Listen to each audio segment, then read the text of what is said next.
लाखांदूर तालुक्यातील धक्कादायक घटना. चिखलात घसरून तरुण शेतकऱ्याचा मृत्यू.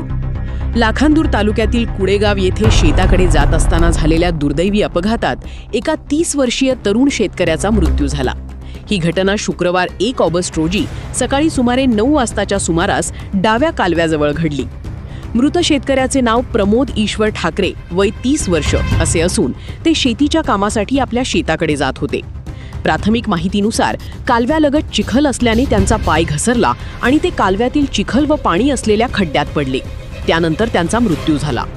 काही वेळाने शेतात कामासाठी जाणाऱ्या महिला मजुरांच्या ही बाब निदर्शनास आली. त्यांनी तात्काळ ग्रामस्थ, कुटुंबीय तसेच लाखांदूर पोलिसांना माहिती दिली. घटनेची माहिती मिळताच लाखांदूर पोलीस ठाण्याचे पोलीस उपनिरीक्षक निशांत जुनोणकर यांनी सहकाऱ्यांसह घटनास्थळी भेट देऊन पंचनामा केला. त्यानंतर मृतदेह शवविच्छेदनासाठी पाठवण्यात आला. या प्रकरणी पोलिसांनी अपघाती मृत्यूची नोंद करून पुढील तपास सुरू केला आहे.